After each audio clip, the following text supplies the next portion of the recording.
Thank you very much. I'll call our meeting together to convene us again. And on our first order of business, I want us to take up the one piece of work that we had passed until today. And if I would call your attention to tab 5, I believe it's under the last page of tab 5, an amendment which was submitted for our consideration to add to our program of work that would it was requested by House Joint Resolution 139 to review impact fee policies and how they might affect home affordability. The House did adopt the resolution, but it was not filed in the Senate. So there were some questions about the amendment, which I thought it was prudent to put it off overnight, so we could probably look at that a little bit.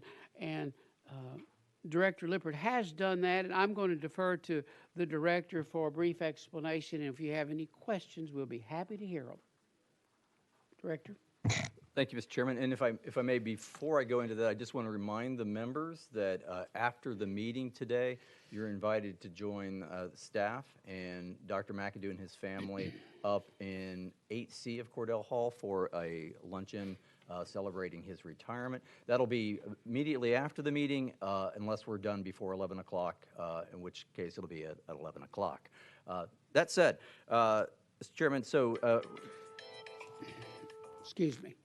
That said, the reminder that the amendment we're asking for you to consider is on page 3 of tab 5, and this would add a study requested by House Joint Resolution 139 by Sparks. And as the chair said, this was passed by the House, but no companion resolution was filed in the Senate.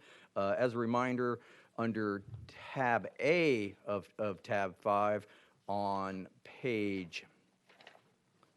at the bottom, starting at the bottom of the first page, there is just a summary of the current situation with impact fees in the state of Tennessee and how those were changed with the passage of the County Powers Relief Act in 2006. Since yesterday, staff has compiled a draft list of the current status by county and city of adequate facility taxes and impact fees, and that's been distributed to the members.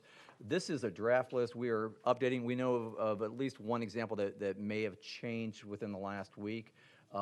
So we will, once we finish reviewing this, we will email members and post to our website a up-to-date version in a slightly larger font, and so you will be receiving that. Also, members, you've received a copy of an Attorney General's opinion from January of 2007 on the County Powers Relief Act that clarifies how it restricts the ability to create new impact fees. So if there are no questions, I'm happy to take any questions you have. If not, we would... Mr. Speaker. We have yes, Councilman. Thank you, Mr. Chairman, and I apologize. I came unprepared yesterday. We were wrapping up the city of Memphis's budget, and I don't know if it was a punishment or an honor, but I was the budget chairman this year, and so I didn't have a chance to fully review this, and I understand now that this is more on the appearance focused on single-family housing, which is important for us to find more homeowners. On the back end, what is driving our issue is out-of-town private equity, institutional investors, which was wonderful during the recession. They stabilized our marketplace. They continue to feed the tax base, but now there's no relief for any sort of reasonable. It's not in their best interest or their investors' best interest to relinquish those homes based on the collateralized cash flows that they're able to have based on the size and scope of which the cash flows are now wrapped up in. So, but my question to this is I understand trying to find any relief possible for developers trying to build new housing stock, especially again, Blue Oval coming to our area. But I guess my question to you, Dr. Lippert, is will this also look at general workforce and affordable housing that is not just single family, more of the mixed income, meaning duplexes, multifamily? Because in reality, if you're looking at studies from across the United States and you look at not only baby boomers that are coming out on fixed incomes and looking for alternatives, to, selling their house and moving to something else, or the millennial generation and Gen Z who don't have the amount of cash flow necessary to put a down payment on a home. You've got rising interest rates, et cetera. There are more people seeking the rental marketplace, which is why you have billion-dollar firms like Goldman going out and doing build-to-rent subdivisions. So for a place like Memphis, yes, we would love to see more affordable single-family homes available for purchase. But my curiosity is for the big four cities, we see more need for mixed and affordable rentals and or homes that can be rent to own. But no one's really taken a look at it from the state's perspective of what and how can the state help create that marketplace. As I mentioned yesterday, it's just not something that we as the municipalities can do on our own. I think Davidson or Chattanooga recently tried to put I think it was Davidson. Metro Nashville tried to put $30 million of their ARPA money towards an affordable housing construction program. And so I think it just demonstrates the need. And so my question for you is will the scope of this study look at some of those areas, or is it going to just be defined or narrowed down to single family home, what I would call the construction cost index? So the intent of the study is to look at housing affordability and all the potential factors affecting housing affordability in Tennessee. I think it's obvious that demand and availability of housing is one of the things affecting housing affordability in Tennessee, and that would include availability of all types of housing. So I believe that would be within the scope of the study. Thank you. I appreciate it. Thank you, Mr. Thank you. Yes, Mr. Peach, welcome back. Oh, thank you, Chairman. I just kind of wanted to know, I didn't see it in here, is the study going to involve also, especially dealing with county governments, the schools? Because that's really what's impacted the most by these single family homes. So I just wondered if that was going to be included in the study, or And sorry, by the impact fees. Oh, the impact fees. So what the impact fees are used for? Right, So, yeah, that would, as we look at the impact fees, along with other factors affecting housing costs, we of course are also going to look at, the use of impact fees and revenue from impact fees, reliance on impact fees. We try to show a balanced approach. All right, thank you. Mayor Bradshaw. That was will be my question as well. I see the list of the evidence, the state and local officials, the planners, and so forth, but I think including the Board of Ed and some of the projects and things we're able to do through these fees with our education systems, I think that'd be very reasonable to have that included. Other questions, members? Move the amendment to get it to the floor. Okay. Mr. Huffman, did you have a question? I was just going to make a motion that we add Amendment 1 to the work program. Thank you. Is there a second? All right, we have second, properly seconded. Any further comments or questions? There being none, those in favor of adding it shall say aye. Those opposed say nay. All in favor say aye. Aye. Opposed, nay. No. The ayes have it, carries. It'll be added to the program. Chairman. Yes, Mayor Frank. Yes, Mr. Chairman. Yesterday, since we're back on tab 5, would it be appropriate to raise a question about the work plan for the water infrastructure that's Appendix B there? Yes, the chair will allow that, Mayor Frank. If you'll just direct, it was tab B under. Yes, tab 5, and it's the section B. B, thank I you. apologize. All right, yes. Yes. Yes. In looking at the work plan, I was wondering, I know that staff is going to gather relevant data sets, and Is your mic on, Mayor? it is. I'm sorry. I'll speak. much I'll better. speak Thank closer. you. I like the work plan, and thank you, Executive Huffman, for bringing this forward. I wonder in the data sets if it would be able to look at governance of the utility boards. I know TDEC has a fantastic website with the infrastructure scorecard, and it has a lot of information. But one of the things that I would like to also see is how each utility board, is it, for instance, a municipal run by a city council? Is it an independent board that's appointed? And then compensation for the board members. I'm aware some utilities compensate board members, some do not. Some provide benefits such as health insurance, some do not. And I was wondering if that could be a part of the data that is assembled. And I do think it, is something that we can look at in terms of where Executive Huffman has asked for, the systems that are under an order, a commissioner's order. I just think that information would be relevant to look at that, if that's possible. Yes, good morning. Those are great questions and absolutely something we can add to the work, to the research plan. Thank you.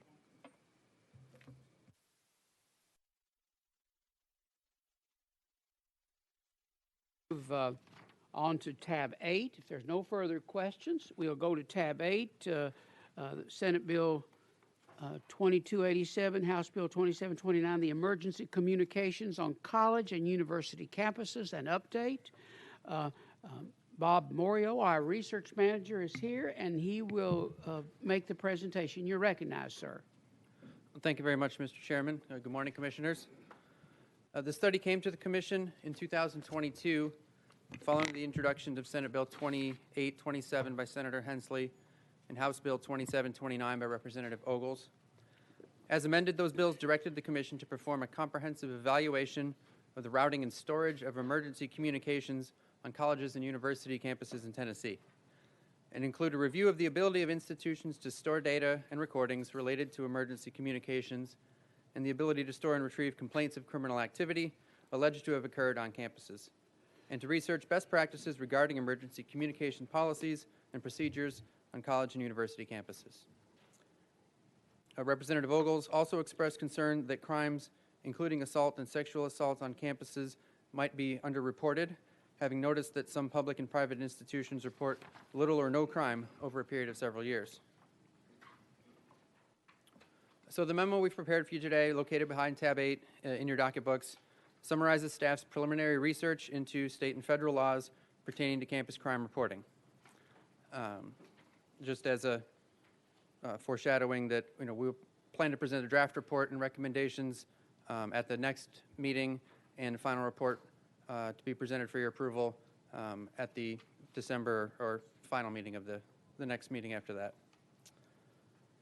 So federal and state laws requiring colleges and universities to report campus crimes developed in response to the 1986 murder of Jean Cleary, a freshman at Lehigh University in Pennsylvania who sadly was assaulted and killed in her own dorm room. After her murder, Jean's parents were surprised to learn how much violent crime had taken place on the campus in the 3 years prior, and that at the time there were no standards or requirements for campus crime reporting.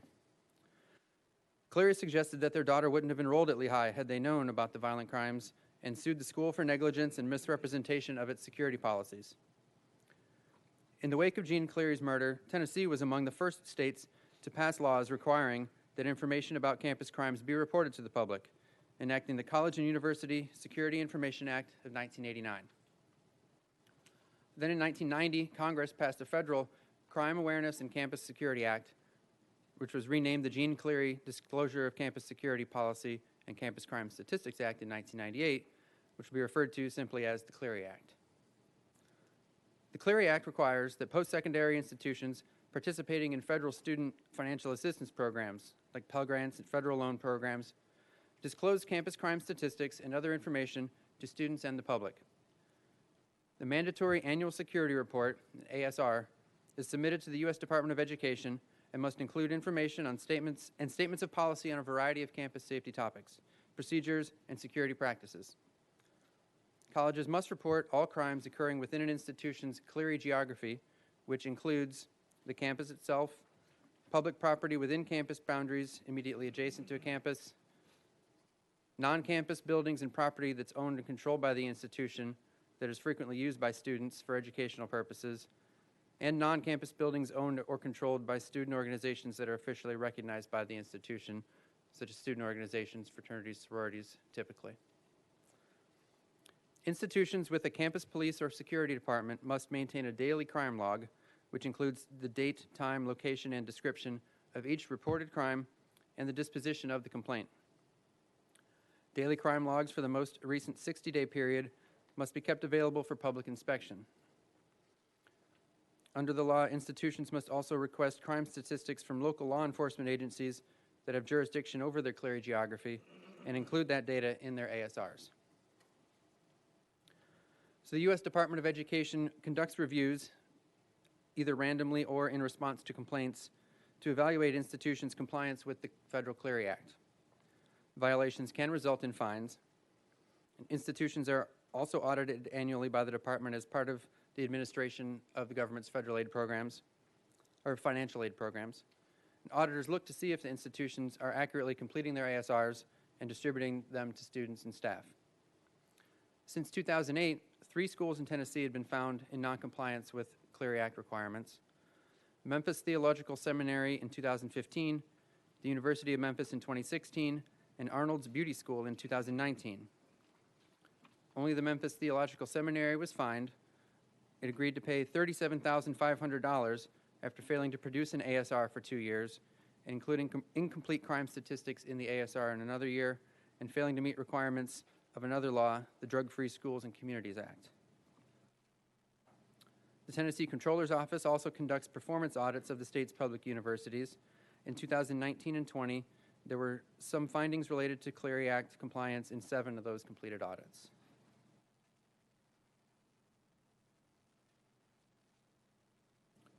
Tennessee's own campus crime reporting law, the College and University Security Information Act, has reporting requirements that are similar but not exactly identical to the Clery Act requirements.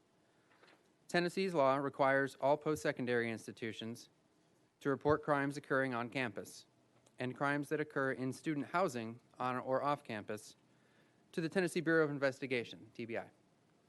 Student housing includes all residence halls and sorority and fraternity residents owned or under control of the institution. However, unlike the Clery Act, Tennessee's law does not require statistics for crimes that occur in other non-campus buildings and property owned and controlled by the institution off campus.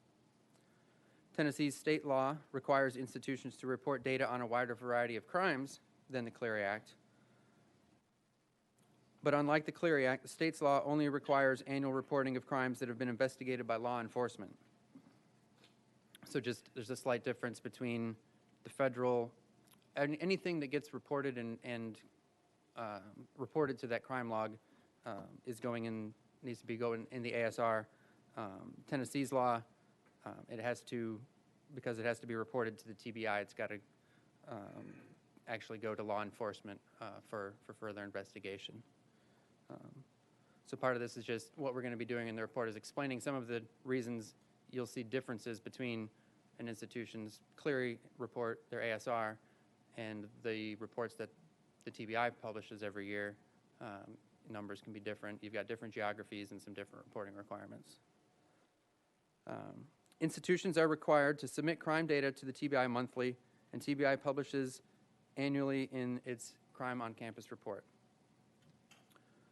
So like the Clery Act, Tennessee's law requires institutions with campus police and security departments to keep and maintain a daily crime log. However, only about 1 in 6 institutions in Tennessee has its own campus police department. Commissioned campus police officers are subject to the Tennessee Peace Officer Standards and Training Commission, POST, the same as any other type of law enforcement officer. They have the power to enforce all state laws as well as the rules and regulations of institutions, and may exercise arrest authority and carry firearms. A non-commissioned campus security officer, on the other hand, is someone employed by an institution who provides non-police but security-related services without an arresting authority, and they may not carry firearms without additional provisions of law. TBI's Crime Statistics Unit conducts quality assurance reviews for each institution, providing a written report detailing the unit's findings and recommendations for corrective actions. TBI is required to notify the Tennessee Board of Regents, University of Tennessee Board of Trustees, or Higher Education Commission, whoever is responsible for an institution, when an institution is found to be in noncompliance with program requirements. There were no institutions in noncompliance at this time. However, to further ensure that institutions are complying with the law, the General Assembly passed Public Chapter 958, Acts of 2022, which gives the Comptroller authority to conduct reviews of post-secondary institutions to ensure they're complying with the requirements of the state's campus crime reporting law. There are no federal or state laws requiring post-secondary institutions to save recordings of calls made to campus police and security. There are not federal or state laws that dictate how long recordings should be kept if calls are recorded. Tennessee does not require local governments to save 911 recordings for a specified period of time. There are 26 states that do have laws specifying how long local governments save recordings of 911 calls or related written records, but those time periods range from as little as 30 days to up to 10 years. Commission staff has interviewed campus police at 6 post-secondary institutions in Tennessee to get a sense of how they're complying with requirements of both the state and federal crime reporting laws. Periods of record retention vary among those interviewed. Several of those that use electronic records management systems say they can save electronic versions of information indefinitely. Those keeping only paper records tend to do so for 5 or 10 years. Most institutions record calls that campus police and security receives, keeping recordings for as little as 30 days or as long as 10 years. Post-secondary institution staff had suggestions for improvement at both the federal and state levels to make reporting of crimes easier. One suggests the state assist in funding records management systems software for post-secondary institutions in Tennessee. Persons interviewed expressed issues with the lack of clear guidance from the federal government on Clery Act requirements and suggest better educating the public about the data published in ASRs and in the state's reports. So at this time, staff welcomes the Commission's guidance and input. So we're working towards a draft report at our next meeting. So any questions, information you have to share about post-secondary institutions, in your districts and whatnot, we would love to hear from anyone you think we should talk to between now and then, or just any sort of topics that you think are important to include in this report. We'll be looking forward to that input. Thank you. Thank you. Do any of you happen to have a question or comment for our speaker, Mayor Huffman? Thank you, Mr. Chairman. Now, this includes all the institution of higher learning, the post-secondary TCATs, community colleges, 4-year universities. Yes, thank you. So the federal and state laws vary slightly. The state's law requires all institutions report. The Clery Act would be technically only if you're participating in federal financial aid programs, which presumably pretty much everybody does, but there can be a slight difference between which, some institutions might be in one report and some might be in the other, but generally speaking, yes, it's including all of them. And in the legislation that just passed in the General Assembly this year regarding school resource officers, that nothing was in that legislation that addressed any of this.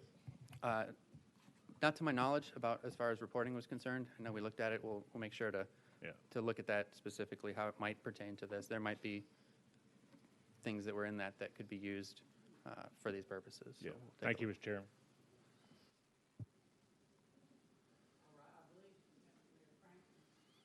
Floor. I have a question about law enforcement, Sheriff's Department, or local police. Their reports are subject to the Tennessee Open Records Act. Is that correct? And is for campus police, they are not subject to the Tennessee Open Records Act. Thank you. I'm not sure the answer to that question as far right now. It's something I'll make sure we take a look at and see how that pertains to the reporting and the availability of data. Okay. Yes, if you could look at that and then, see, it seems to me if Tennessee, the state of Tennessee is authorizing campus police forces to operate under Tennessee law, that maybe we could make, if they're not under the Tennessee Open Records Act, that might be an easy way to accomplish that and then incorporate those records into whatever retention schedules are the same for law enforcement. So just a thought. Yes, thank you. Thank you. Yes. Are there other comments or questions? Mayor Representative Hazelwood, and then Councilman. Thank you. I was just going to point out to the question earlier from my friend from Tipton County, the legislation that was passed school resource officers that dealt with K through 12. This is higher ed, so two different spaces. Thank you, Representative. Councilman? Thank you, Chairman. You mentioned, and I think a lot of governments are going through this just across with their enterprise systems, but you mentioned paper versus those using cloud storage, which is obviously still has a cost depending on the size and who your provider is, like an Oracle system.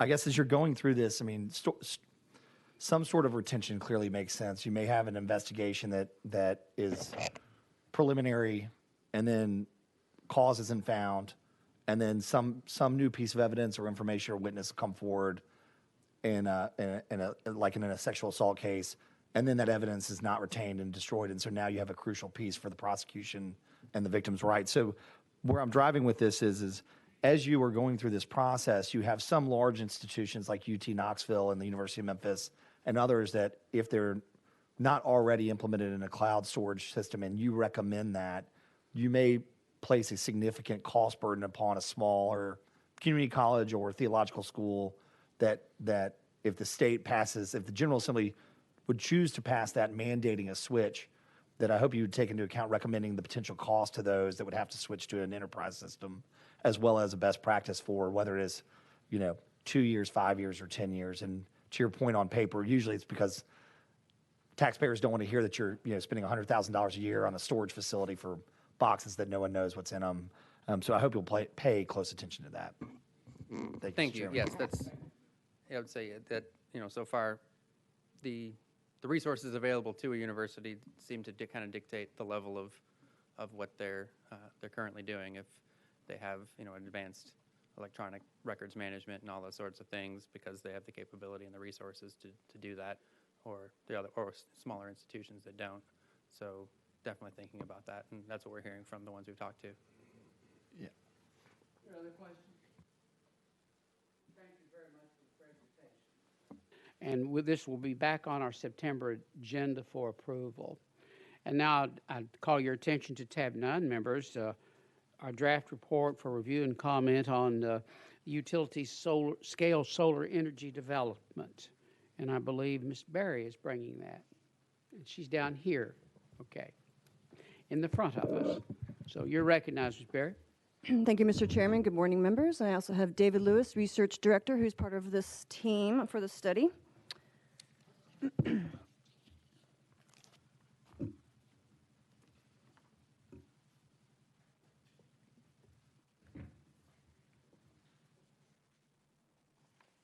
All right. I'm presenting the draft report addressing solar development in the state for your review and comment this morning. We will present the final report for your approval at the next meeting, and it is due to the General Assembly by September 30th of this year. Public Chapter 1043, Acts of 2022, directed the Commission to address 14 specific points about solar development, 13 of which relate to utility-scale solar, and the last point is related to consumer protection for residential solar. The public chapter is included as Appendix A on page 86, and the 14 points are listed on pages 1 through 2 of the draft report, and specific responses to each of the 14 points are in Appendix B on page 89. The development of solar power generation in Tennessee is happening at both the utility scale and in the residential market. Utility scale solar facilities produce more power and use more space than residential systems.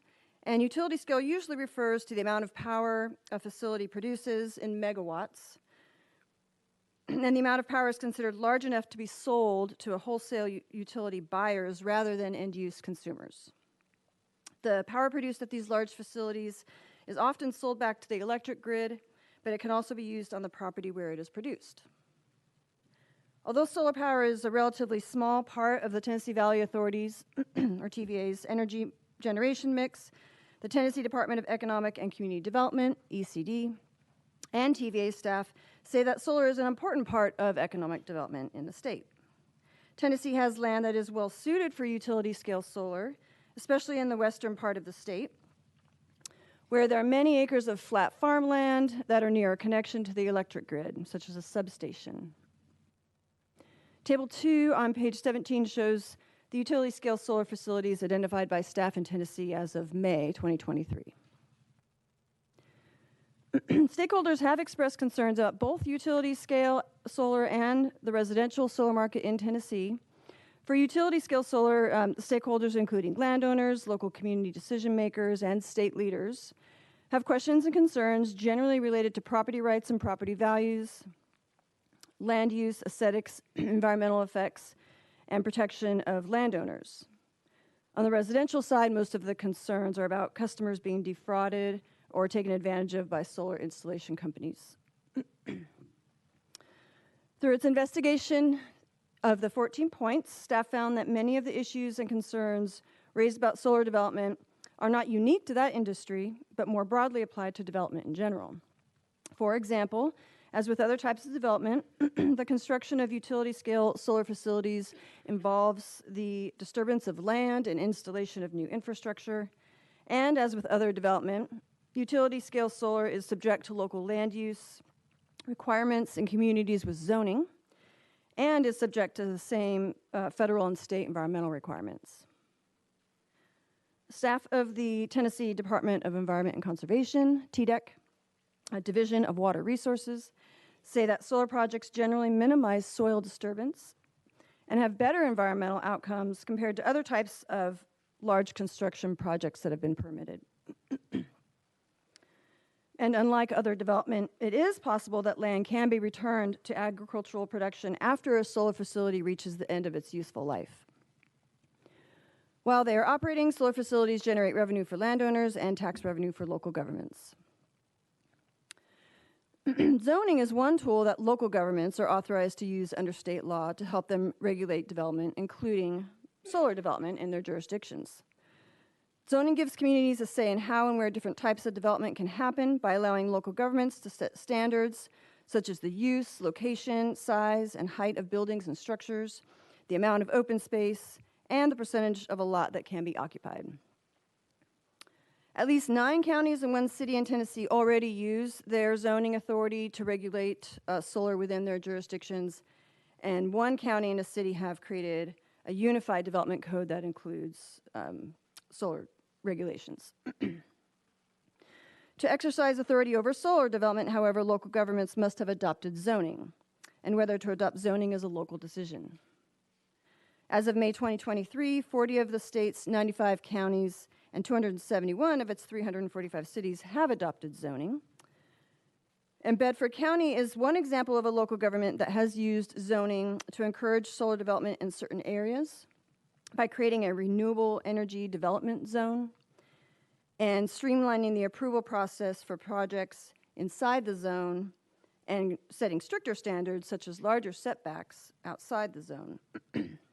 And the language from Bedford County's zoning resolution and the other local government resolutions that we know of are included in Appendix D on page, that's 118. And Table 3 on page 33 summarizes Bedford County's regulations.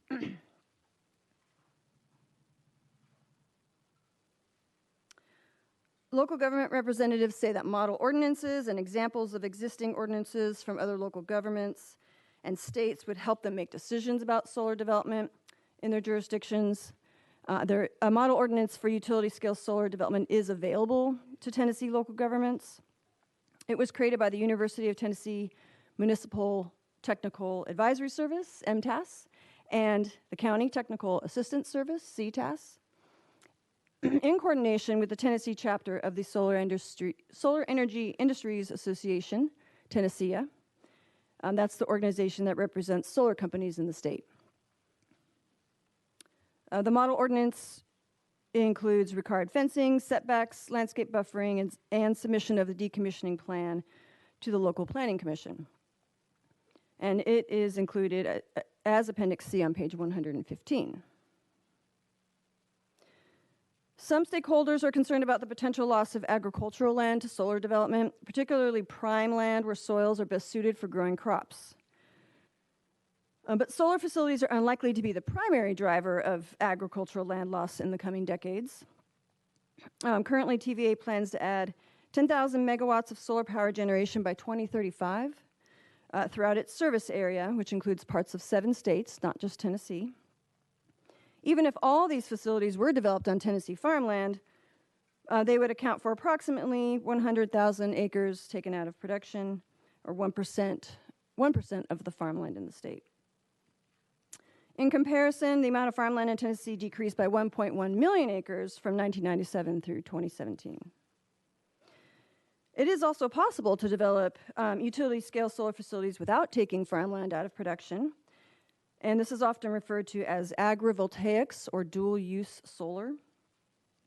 These types of facilities are built with the solar panels raised higher above the ground, leaving room underneath to graze sheep or raise shade-tolerant crops such as tomatoes or blueberries. This is sometimes done in other states and has yet to be implemented on a large scale in Tennessee. In addition to zoning, farmland can be protected from development by putting land in conservation easements or trusts or redeveloping brownfields, for example, through the state's new Brownfield Redevelopment Area Fund. As with zoning, these tools are not necessarily solar specific, but can be applied to solar development. And these tools are described in the report on pages 4 and 5 and in more detail on pages 38 through 40. Additionally, in 2022, the General Assembly passed Public Chapter 866, the state's solar energy decommissioning law, and that's included in Appendix E.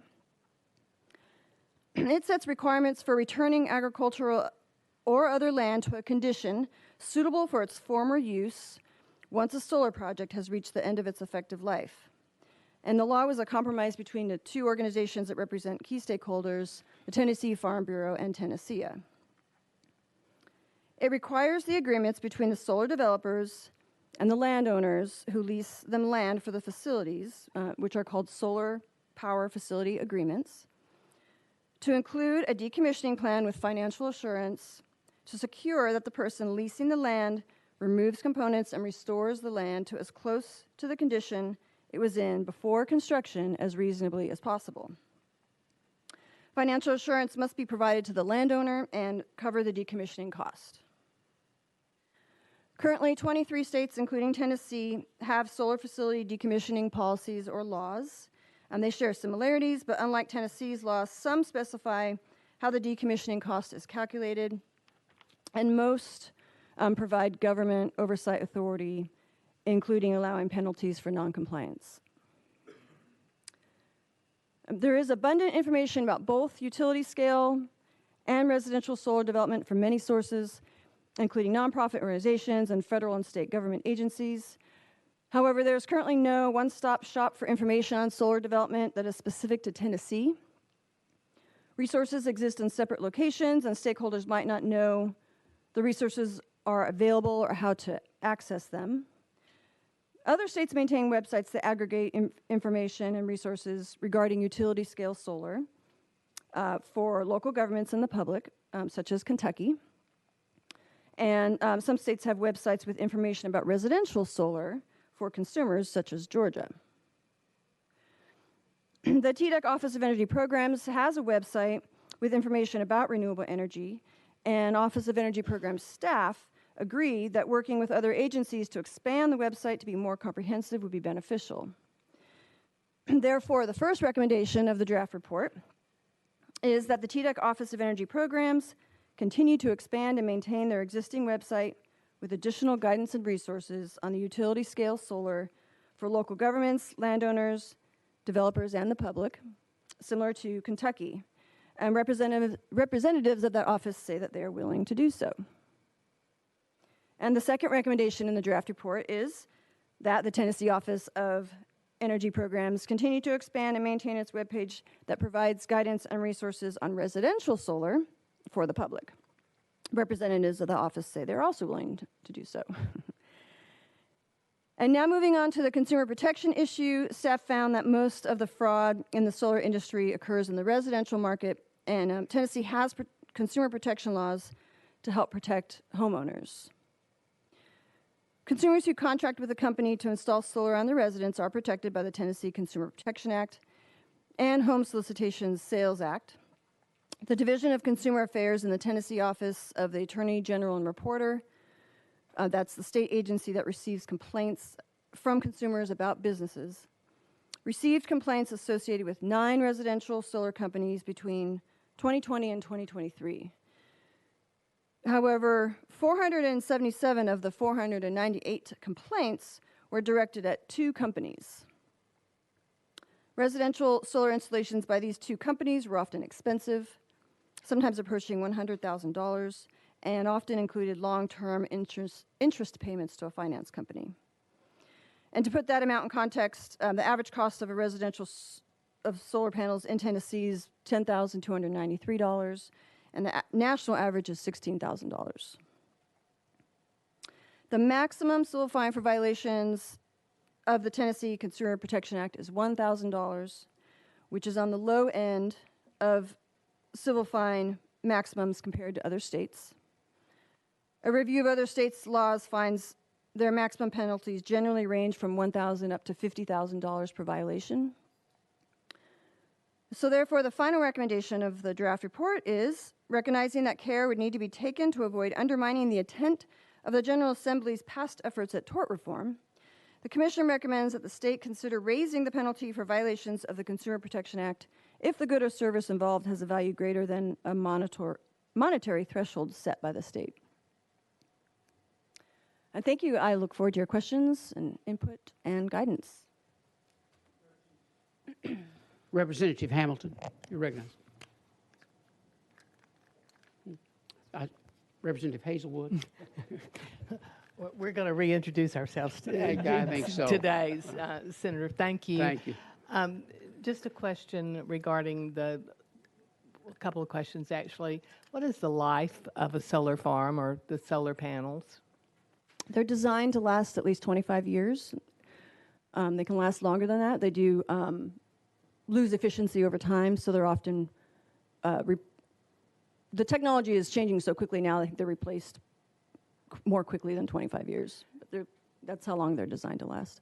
And what's a typical contractual relationship? If I have a farm and I lease it to, is it a 25-year period? Is that the yeah, some long period like that, 20, 25.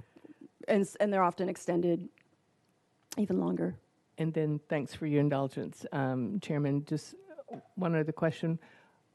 What happens to the decommissioned product? I've heard concerns about, the components and the problems that might be entailed with trying to get rid of those or in an appropriate way. So the components in solar panels vary depending on the manufacturer and the type of panel.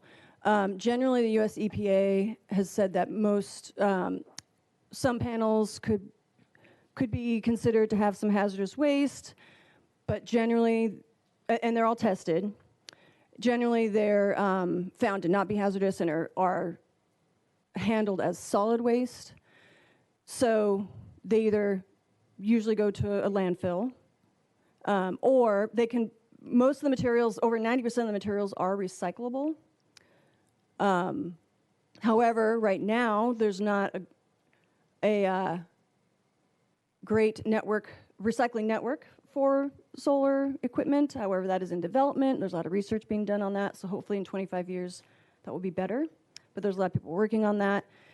They can be repurposed as well, so they don't have to get thrown away. Or solar panels, when they're removed from a utility scale site, could be repurposed and used in another location or for residential. Or so they don't have. They still could be used when they're removed. One final question. A little bit different area. You mentioned the farmland and the concerns with, the decreasing amount of farmland. I think you said 100,000 acres was the prediction, and over a million acres had been lost in some past period. I assume that was to development and other kinds of things. So,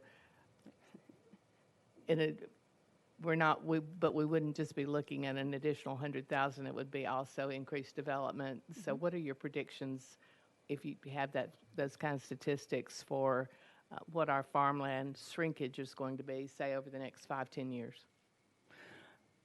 I don't know that right now, although we do have that information, the American Farmland Trust puts out a report, I think it's called Farms Under Threat, and they do have a projection through 2040, I believe, so we can get that and include that information. We don't have, in the report or with me right now, I don't have those numbers, but that report has a projection and for Tennessee. Thank you.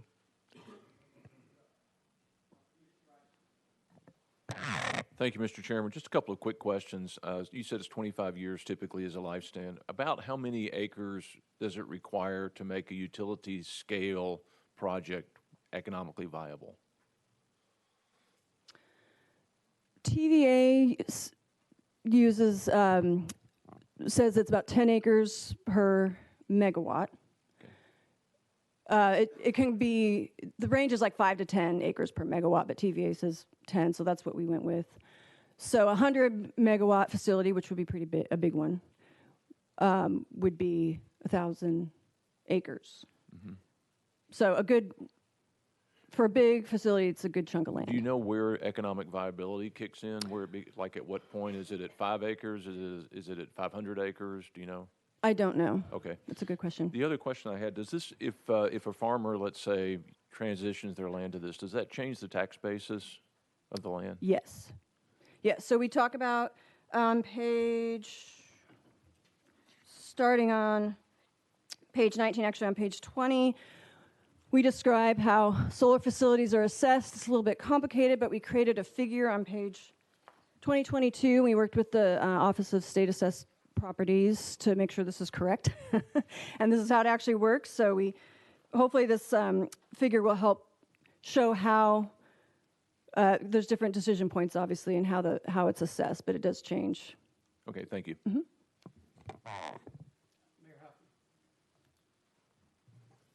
Thank you, Mr. Chairman. Jennifer, thank you for your report. What we're finding in West Tennessee generally is, it's flat land over there, and so these solar companies are looking for property that's close to a 161 kV transmission line because it really reduces their cost substantially if they can get close to that main line. They don't have to run a grid to the grid, so to speak. And so landowners that are close to those transmission lines are getting letters continually about selling their property or leasing their property. So I guess the first question I've got for you is, there's a lease agreement that's made and/or there's property that's just outright sold, I'm assuming, and I'm trying to determine based on the 2,000 acres of property that's being looked at now in Tipton County, for example, what's the tax benefit or the tax loss to the local governments regarding a solar farm installation? I'm assuming you're going from an agricultural greenbelt taxation situation to either a commercial or an industrial situation. And the greenbelt taxes, there'd have to be back taxes paid on that. But overall, if there is a 1,000-acre solar farm established, what are the tax benefits to local governments or to the state of Tennessee regarding that? So it would go from either greenbelt or agricultural to utility. So then it's taxed at 55%. So in every, we've been told that pretty much in every scenario, the local government's going to end up collecting more revenue from a solar facility than it would from agricultural land. We created a hypothetical of that, which we're working on, and we're going to expand to show how those numbers work out. It's Appendix H, I believe, to show the difference in tax collections from comparing the solar facility to what it would be with some, lots of assumptions if it was farmland. So if there's a current value update that comes later in years after the installation of a solar farm, that's going to be assessed at 55% as a utility? Is that correct? What was the first part of that you said? If you have to have a current value update, if a reappraisal is done and then years down the road you have to have a current value update or another reappraisal, when they come in to appraise the property, that's going to be appraised as a utility at 55%. Yes, I mean, if it's a solar facility in operation. And so that company gets no tax credits from local or state government? The company can get tax credit, the company can get tax credits. The state has a program, it's the Green, I always get the name wrong, Green Energy Certification Facilities Program through TDEC.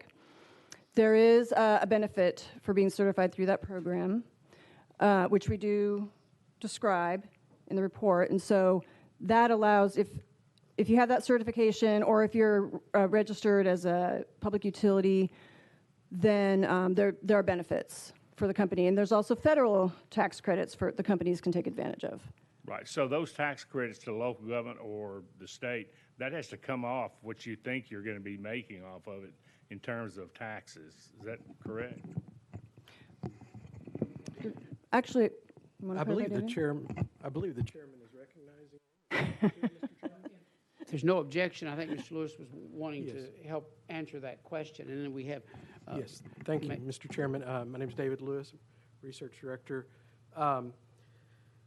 Well, it's complicated as the figure on page 22 indicates. Well, first off, across the nation, there have been cases where local governments have given a payment in lieu of tax situation that's been very minimal in Tennessee, and that was in the past. But land classified gets classified based on its use, and if the land is selling power to TVA, which most of these utility scale solar are selling to TVA, then it's taxed at 55% of fair market value. If it's selling to TVA or a local power company, so like if it's selling to Knoxville Utility Board or Nashville Electric Service, it would be assessed as a utility at 55% of fair market value. If they use that power on site instead, say like at Volkswagen, that land is assessed as industrial commercial property at 40% of its fair market value. And as you know, farm property is assessed at most at 25%. The other thing that makes it really complicated, and we had to really get the Comptroller's office to help us sort through this, is that you do not pay personal property tax on farm equipment under normal circumstances. However, the equipment for a solar installation is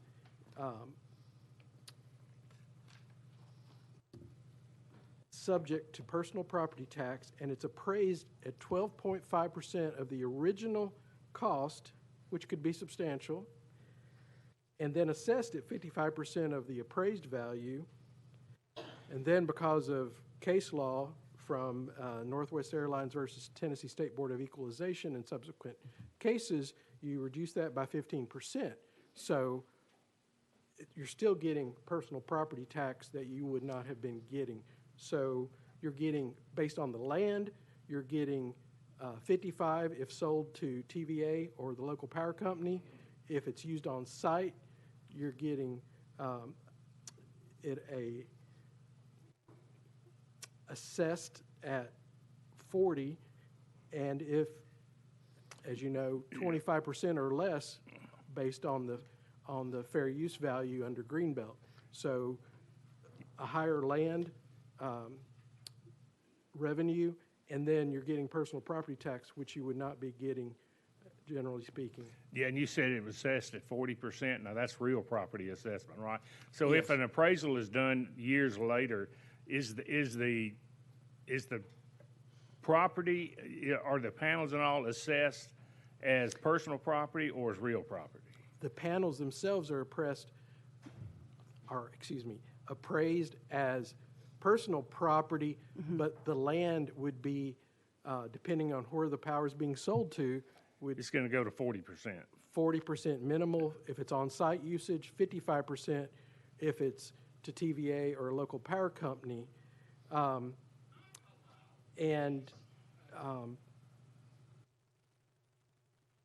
I'll be happy to answer Yeah. another direct question, but Yeah, one of the- you're getting a lot more money, mostly because of the equipment. And One it's of- the original installed cost of the equipment is how the law's written. The reason I ask is one of the questions local governments have when they're dealing with one of these companies that's applied for either some kind of a lease or ownership of the property is, you know, how does it benefit local and state government? And that's a difficult question to answer right now. But thank you all. Mayor Anderson, you're recognized. Thank you, Mr. Chairman.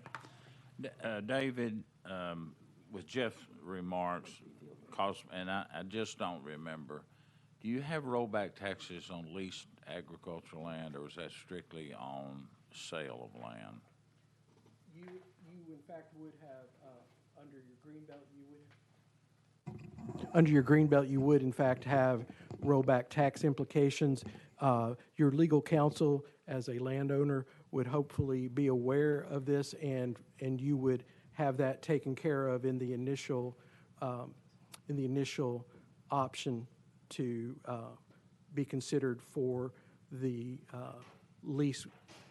And one complication, one thing that is really important, you had asked about when people are getting these contacts from the developers. One thing to be really well aware of, and want to make sure your legal counsel is aware of, is that this option, under normal circumstances, is locking you into the lease rate long-term. So they're paying you money up front in what's called the due diligence phase of the project, but you are locking in, unless you have a special circumstance, you're locking in the long-term, assuming that the project goes forward, you're locking in the long-term amount of money you're going to receive as a landowner. So if I could follow up, I would think, I'm not a lawyer, that you would want, if I was in ag, if I was Farm Bureau, I'd be asking questions about doing a lease and tying that up and leaving it in ag, because it would be more advantageous for me in 15 to 20 years down the road. I see you nodding yes. That's a consideration that you do need to take into account, the long-term implications. I mean, often there's a 5-year extension of the lease, so sometimes these could have in place up to 50 years of, assuming that you had a mutually agreeable situation between the landowner and the solar development company. It could be a really long-term thing, it could be multi-generational. So you really want to have done, they call the period, the initial option period, the due diligence for the developer, but the landowner needs to see that also as a due diligence period, because it has long-term implications. And you want to make sure that, that you know exactly what the long-term implications are. And I understand that, David. And so going back to Jeff's remarks that made me think this quickly through, I would think we'd want to put that in our draft copy, some kind of language like that would be beneficial to both. The local government side, if the equipment, like you said, lasts 25 years, could last longer, could last less. Local government would want to have a very clear distinction line of how that's going to be taxed. And then my final comment, Mr. Chairman, I'll get off the mic. It's fine. If it is sold to TVA, is that paid out in lieu of taxes? That is an excellent Good question. question. I don't think so, but Dr. Owen on our staff may have the most expert answer to that question. I would defer to him if the chairman would wish to recognize Dr. Owen. Recognize, Chair, Director. Based on the expression on Dr. Owen's face, I think he wants some more time to answer that question. So we'll get back to Yeah, you. we can find the answer to that question. We will find the answer to that question, yes.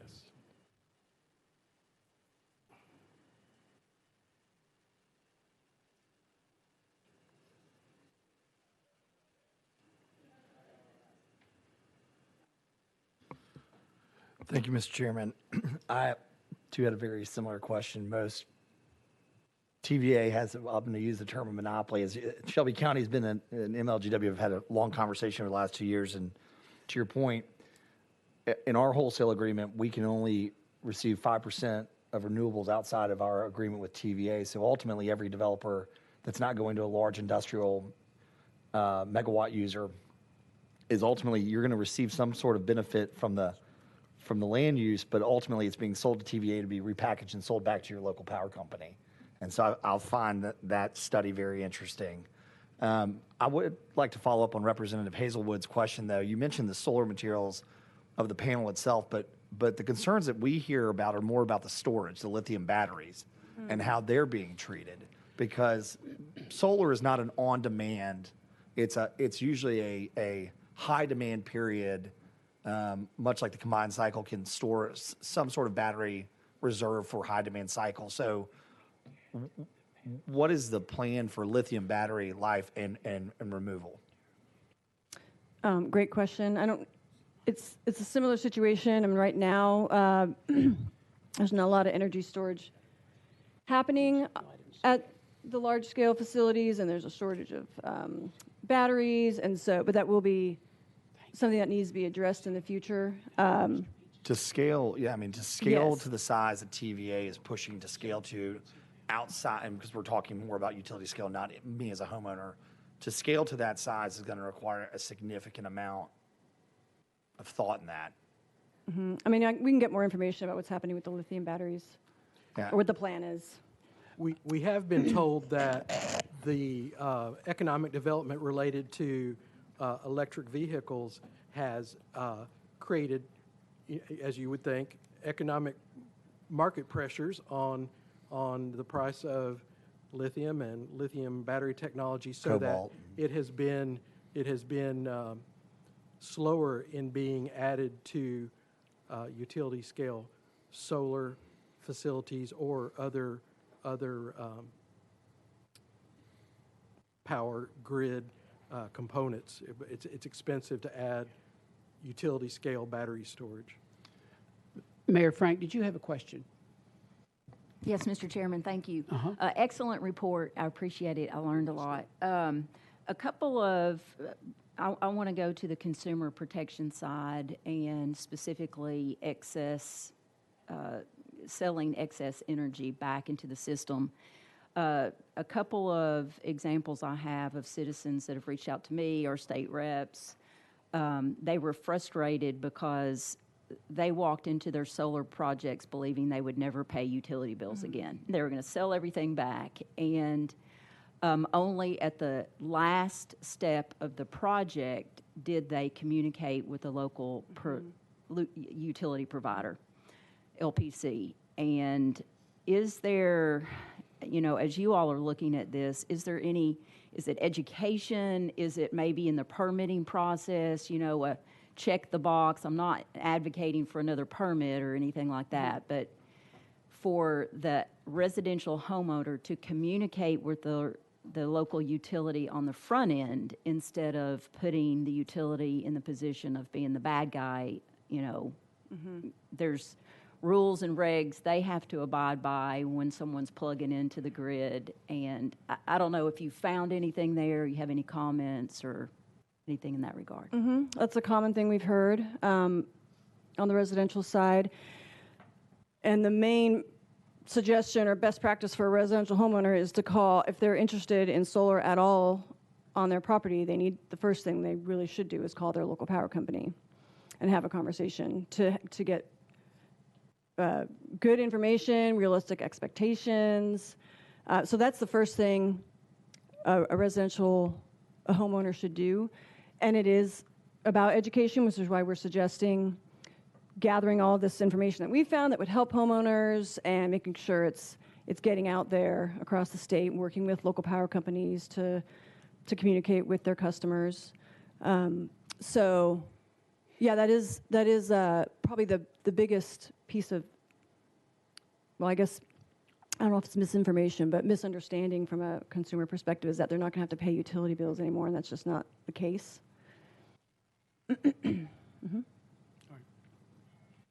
Councilman Carlisle? Thank you, Mr. Chairman. Just one more final question on land use and eminent domain. Utilities have extraordinary powers and tons of case law. I mean, obviously, this is not natural gas. Like, there's a case up in New Jersey. But I live in a very dense urban area, and obviously, I'm listening to several people that represent more rural areas, which is where these farms are more likely to pop up. So my question is while zoning regulations can prohibit or stymie the use of solar, which would prevent a developer, I guess my question for you is the solar farms that are currently being built across the state, are they predominantly private developers on behalf of Tennessee Valley Authority or private users, or is the Tennessee Valley Authority planning at some point to exercise their breadth and scale and get into it as a primary practice? And if so, what concerning nature should the General Assembly have when it comes to eminent domain on an uncooperating property owner? Mm-hmm. Up to this point, TVA has been working with private developers. That could change. So I don't know. They can use eminent domain. It's, I think, mostly used for transmission lines. But that is something to look. You would have to get solar to and from. Right. So. But we can look more into the eminent domain question. I don't know if we can project in the future how often that's going to be used or if it's going to be a big issue. But yes, they can. Local power companies can also use eminent domain.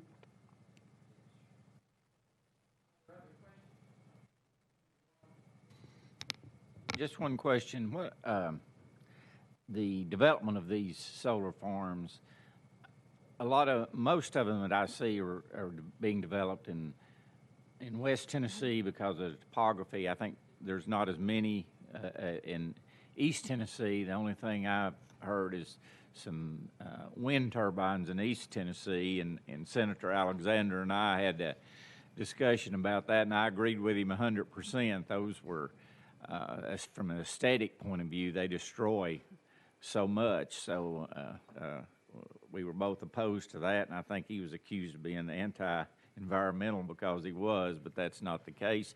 But what's the volume of these solar farms that are being proposed across the state? Is it do you have an idea of how many are being proposed and in what areas? Yes. So, and we're going to be updating our list because there's, we did gather as of last month as many projects as we knew about, we could find out about, and there's a list of the ones we know about on page 17. There's about, we have like 26, a couple of them are in development. We know there's a few more that are out there. We're going to be working with Tennessee, and they're going to, there's a few that we don't have on our list that we're going to be adding to our list. So it'll be 30 or so maybe that are in existence or in development across the state. And they're mostly in West Tennessee. And there's a map. Where's the map? That shows where they are, if I can find it. On, map 1 shows where they're located, the ones that we know about. And you can see they're, for the most part, in the western counties. Sure.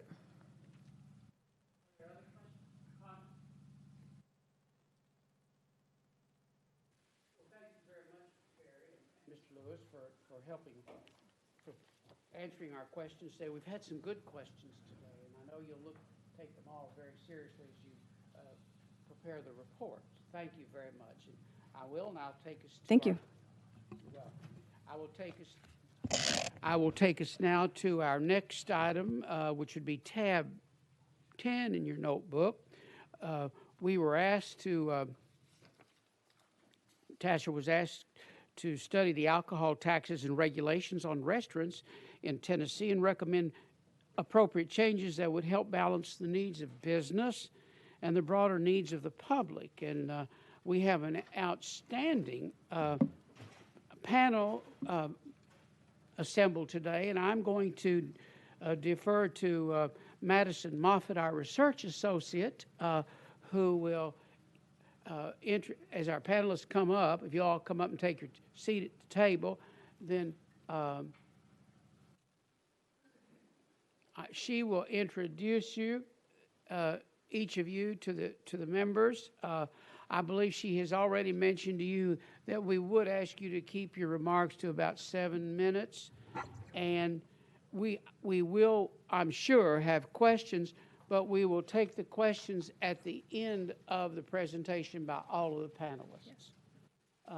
And I'm going to turn it over to you, Ms. Moffett. You're recognized. Thank you, Chairman.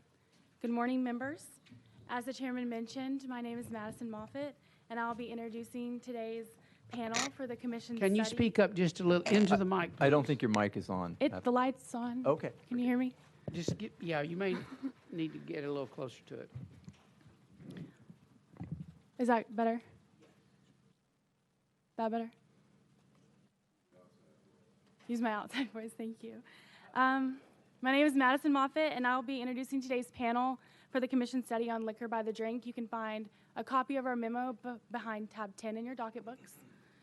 The Commission study was directed by Senate Bill 2262, sponsored by Senator Briggs, and House Bill 695, sponsored by Representative Maness, to study the alcohol taxes and regulations on restaurants in Tennessee, and to recommend any appropriate changes that would help balance the needs of businesses as well as the broader needs of the public. We plan to present a draft report of our study and recommendations at the next Commission meeting. Tennessee, as other states, tax and regulate alcohol sales to limit consumption and mitigate alcohol-related harms. Tennessee's tax rate on liquor by the drink is 15%. While this tax rate is higher than in any other state, it generated $187 million for K-12 education for local governments in fiscal year 21 through 22. Tennessee has a 3-tier system for alcohol, where manufacturers provide alcoholic products to wholesalers, who then distribute those products onto retailers, who then sell them to the consumer. No one entity can be involved in more than one tier, although there are a few exceptions. Restaurants, for example, are in the retail tier and thus rely on wholesalers for their alcohol supply. As part of the staff's research, several key stakeholders have been identified who are knowledgeable about Tennessee's 3-tier system, alcohol-related laws and regulations, and the restaurant industry. Today, you will hear from 6 panelists in the orders introduced. Our panelists before you today are Shauna Billingsley, the City Attorney for the City of Franklin; David Connor, the Executive Director of the Tennessee County Services Association; Rich Foge, the President of Tennessee Malt Beverage Association; Ryan Haynes, the President of the Executive Director of the Wine and Spirits Wholesalers of Tennessee, and Brian Strutz, owner of Adopo Pizza in Knoxville, Tennessee; and Russell Thomas, the Executive Director of the Tennessee Alcoholic Beverage Commission. Now I'll turn the floor over to them. Thank you. In the order of your introduction, and I believe that will be Ms. Billingsley. You're recognized, ma'am. Thank you so much. I am so honored to be asked to talk to you today. My name is Shauna Billingsley, and I am the City Attorney for the City of Franklin. Most of you probably know a bit about Franklin. We have a unique blend of history, but we also welcome and are excited about new businesses. We have approximately 84,000 residents. Last year, just to give you a taste of things that we see in Franklin, we had about 1,677 permit applications for new businesses. Not all of those are restaurants or selling alcohol, but that does tell you what we see in Franklin. We are a highly sought-after place to live, but also to work and to do business. In the past few years, we've seen different types of businesses that want to serve alcohol that maybe didn't serve them before. Some examples are painting, when you can go and you can do paint and drink while you paint. We even see axe throwing, where they want to provide alcohol and axe throwing. One very niche business is going to barbershops and having a cocktail while you get your hair cut, and mostly barbershops. We might have a bar inside the barbershop. And then, of course, your spas and your nail salons are places where we are seeing alcohol.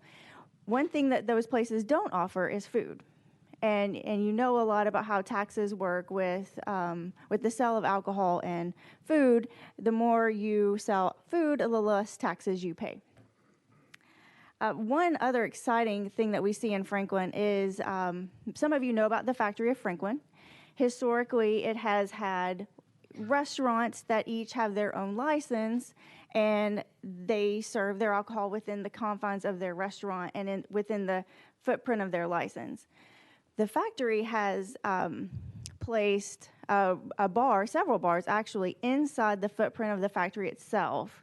And they wanted to be able to serve alcohol all through. So you could go to these pop-up bars or their established bar, get your alcoholic beverage, and then walk around, which is kind of different than what we've seen in Franklin historically. But beyond that, and that has been approved, and that I think will work well, one of the new abilities that the state has given businesses is to do it's sort of like a joint permit. So each of those restaurants could join in on a permit where, say you're at Mojo's Tacos, you want to get a margarita while you wait on your table, you can get your margarita there, take it out of the restaurant, and then walk around. That's something that they're looking to do. We haven't ever walked into that type of permit before in Franklin, but it's something that will probably happen. We also have seen restaurants that would like to distill on property, and that is not allowed, but it's something that we do see. I think people like the idea of what that might look like and just seeing how the process works, but they want to do it inside a restaurant, like in a very commercial area, not in an industrial area, and to do it all the same with one license. Just to give some background, we have 243 active beer permits. They pay $100 a year for their permit. We have 158 liquor licenses, and they pay their tax based on the type of permit they get from the TABC, and we don't control that. We just tax based on that. There are two kind of issues I want to sort of talk about today, and the first is the taxing issue. We have limited service restaurants, and those are the types I was talking about that don't really serve food, or may serve a little bit. Maybe they offer a pretzel or something like that, but not really a restaurant. How do we tax them and make that fair? Right now, if you don't serve very much food, and you want to serve alcohol, it's about $5,000 a year to do that. That's pretty expensive. So if that's something that this body could look at and study, it would probably be helpful to some of the smaller restaurants or businesses like the axe throwing. If that's something that you're interested in, I do think that's something you're looking at. We rely solely on the TCA and the TABC on that payment, so we don't really have any leeway with that. So we would really like for some guidance.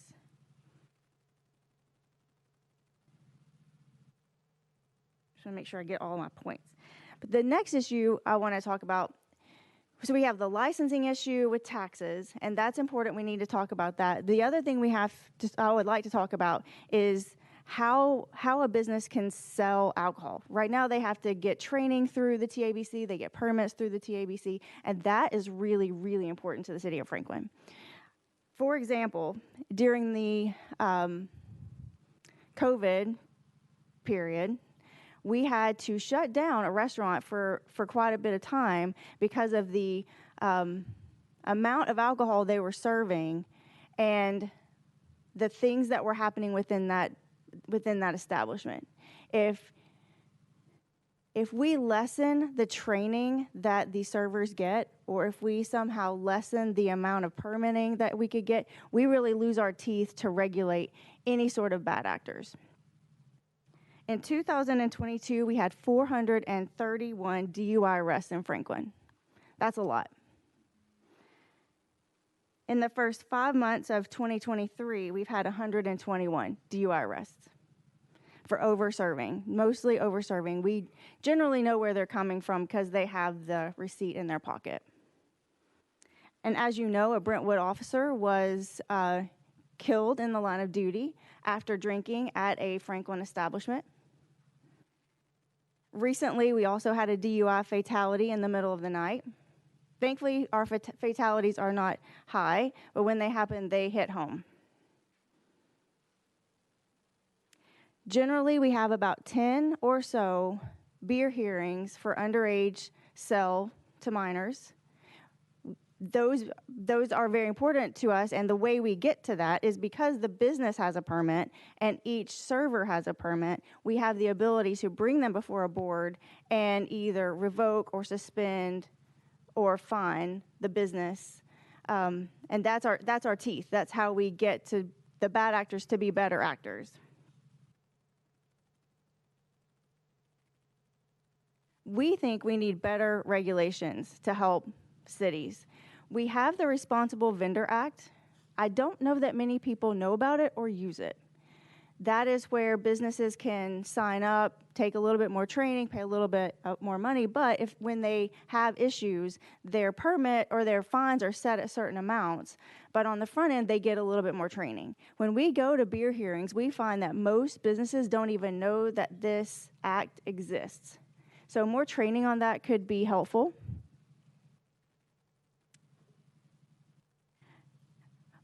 When we want to shut down, when we have a bad actor that's really bad, the only real option is to shut the business down. That's the only real law that we have. And I don't know that that's great for the business, but when we have bad actors, we have to do something. So if there's maybe some other mechanism to bring bad actors into compliance, we'd be interested in looking at that. Again, it's beer hearings, which are generally for nuisances, but it goes toward the business. We don't really have a strong way to get at the permittees that are actually serving the alcohol. I just want to close by saying Franklin loves businesses. We love new businesses. We want to bring them in. We want to make it easy for them to get there and to do the business that they want. We just need to make sure that we have regulation and regulatory authority to handle the bad actors when it happens. Thank you.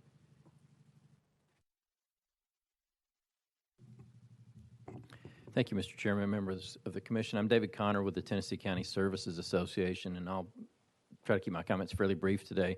Mostly wanted to talk about two different areas. One is the division of regulation, as was hinted at in Ms. Billingsley's commentary. Local governments have authority to regulate beer. The ABC takes everything that's higher level than that, and I believe beer used to be defined as things with less than 5% weight by alcohol. I believe that's up to 8% now. So essentially, you have a restaurant that's going to open and they're going to operate and they want to sell both cocktails and liquor or wine and beer. They're going to have to go to the ABC for licensing and then to a county or city board to get their beer permit. For county commissions, that can either be the full county commission that serves as the beer board, or they can appoint either a subcommittee of the commission or a private entity or private citizens to serve on a board as the beer board. Two different classes of counties when it comes to this. You have metropolitan forms of government, so Davidson County, Nashville, Trousdale County, Hartsville, Moore County, Lynchburg. Those three have some more regulatory authority like municipalities do. For all the remainder of counties, really it's more of an administrative function. An applicant comes in, wants a beer permit. If they meet all the qualifications within the statute, the county has to issue the beer permit to them. There can be cases of a bad actor, things like that, but it can't just be that the county commission in a particular county thinks, we really don't think alcohol is a positive thing, we're going to deny a beer permit. You can't do that legally. So if they meet the grounds of the statute, you issue the permit to them. There are two areas of regulation that counties can do, and this has to be done by the county commission and not the beer board. and that deals with hours of operation and what are called distance rules. So under the general law, you can sell beer from, I believe it's 8 a.m. until midnight, 6 a.m. until midnight. I should leave this to the expert. Monday through Saturday, and Sundays is an exemption. Counties can extend that by action of the county legislative body to extend those hours out. There's also a provision that kicks in that if a facility is licensed, or if you have liquor by the drink operating in that county, that automatically extends the beer sale hours to match the alcohol. So county commissions can make a decision about, do we want to extend the hours of beer sales or allow Sunday sales, things like that. The other thing they can do is they can adopt distance rules. One is a 2,000-foot rule saying that you will not have a facility that sells beer within 2,000 feet of a school, church, or similar area of social gathering. And so it can be up to that 2,000 foot. That's the maximum distance you can have. That's an option that a county can put in place. And then the other option is to put a 300-foot distance rule. So you couldn't have that's with residences. So you don't have a beer market within 300 feet of a home that's selling alcohol. So those are the two areas where counties can regulate sale of beer other than just issuing permits. Speaking briefly about the liquor by the drink tax, as was mentioned in the introductory remarks, that money is largely dedicated to education. Of the liquor by the drink tax, the first half goes into the state budget and is earmarked for educational purposes. The second half goes back to local governments, and it's, we'll say that of that part that goes to local governments, half is on a situs basis, and then half is earmarked for education. This is kind of an unusual tax in that there's a lot of things that flow from the State Department of Revenue down to the county trustee, and then the trustee distributes it within the county. This is a tax that actually flows in many cases from the State Department of Revenue to the municipality, because most of these locations that sell alcoholic beverages are within city limits.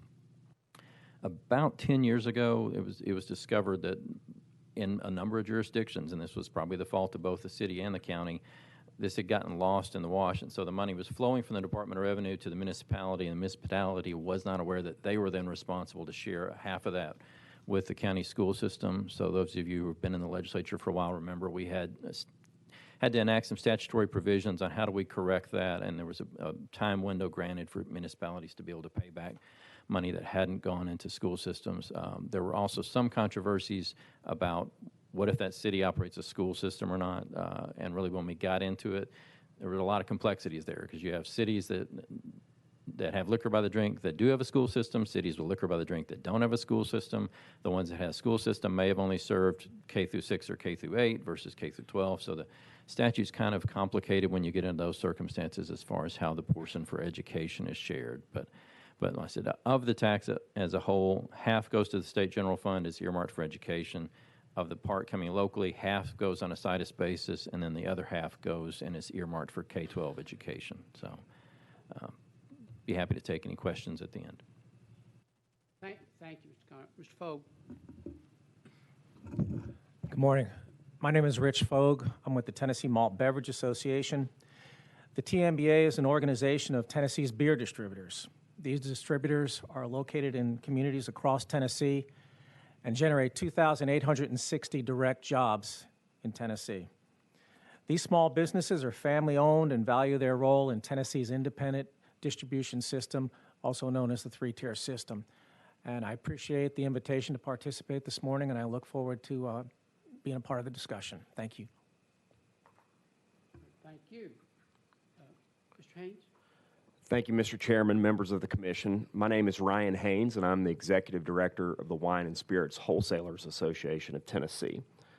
Our trade association is a statewide organization that was founded in the late 1960s as a chapter of the Wine and Spirits Wholesalers of America. The organization was led by entrepreneurs from Tennessee's first wholesale houses who were bound by a common concern for their shared industry. The beverage alcohol industry in Tennessee has a long and storied past that begins with the temperance movement and nationwide prohibition in the 1920s. That failed effort to prohibit the consumption of alcohol was overturned with the passage of the 21st Amendment in 1933.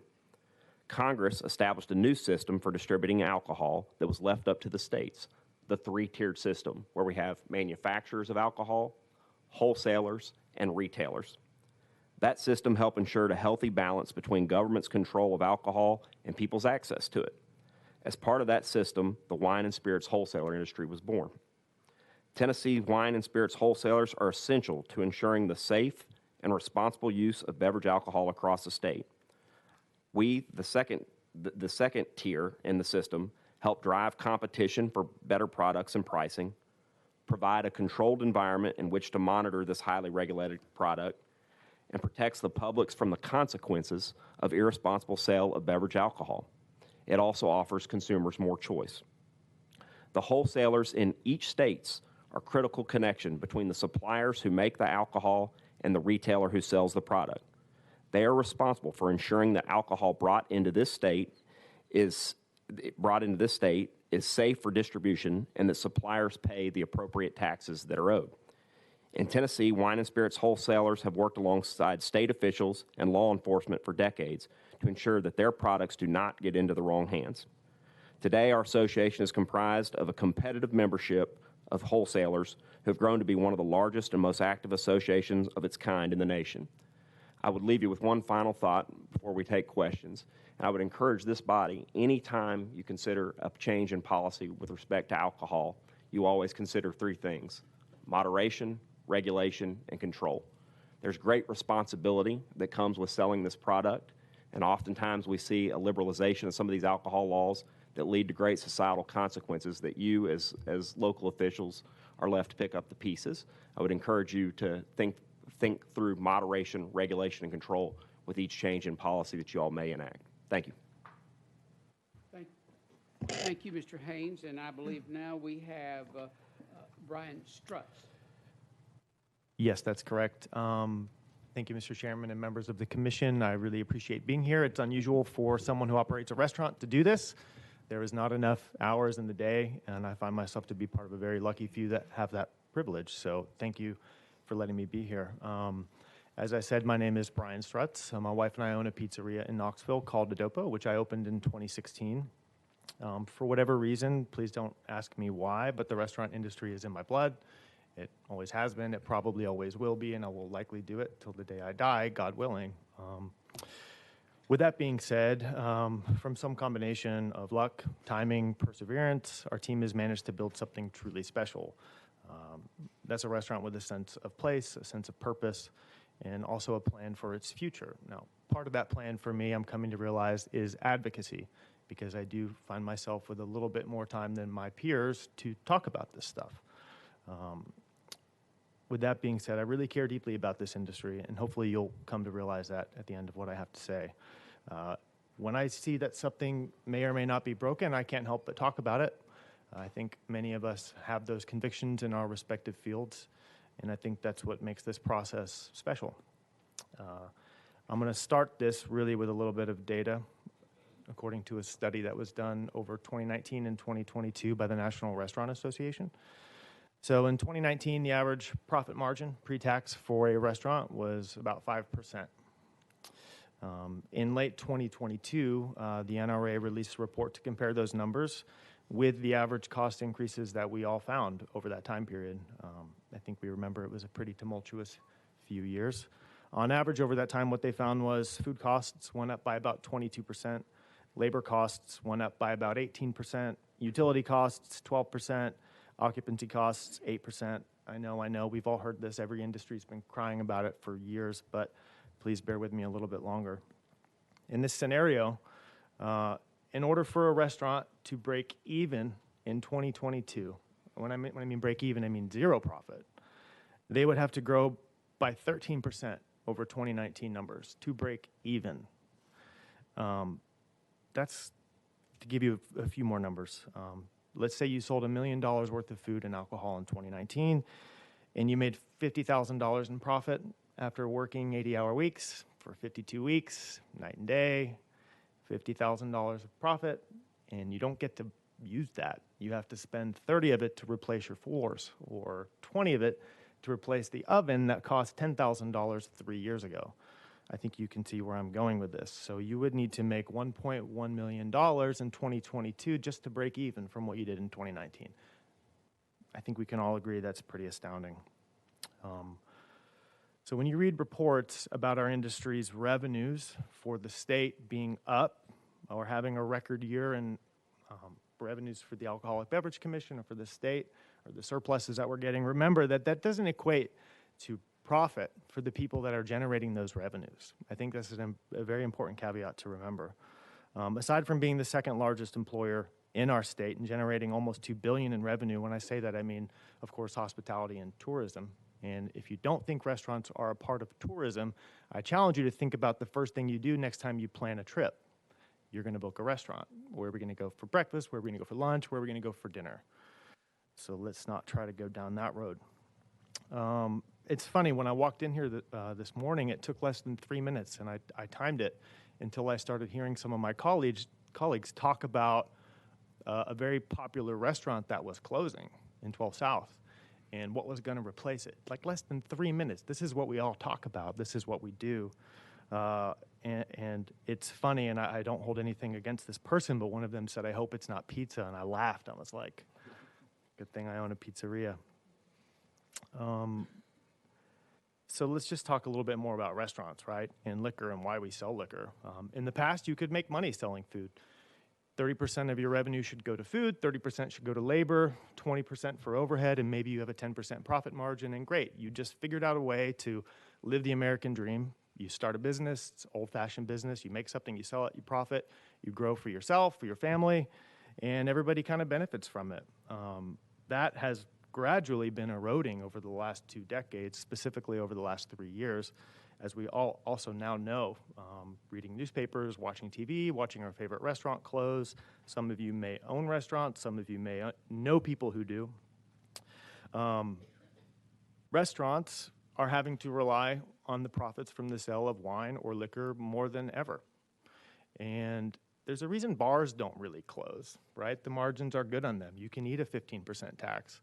But a restaurant is just not that case. The margins are not there. And why do you care about restaurants making money? I've already said that, but we need to survive. Restaurants define the culture of a city, absolutely, in addition to the arts and the music. If we lose independent restaurants, we lose our identity. And I really believe that. And that is something that has driven my purpose a lot in going forward. In the last 2 weeks, people who I have been mentoring for free try to start a business in our industry really wanted to sell wine in a wine bar. And I encouraged them to look at the taxes in our state. I said, if you're going to sell a glass of wine, know that the customer is going to get a 25% hit to that glass. 9.25% for a sales tax and 15% for a liquor by the drink tax.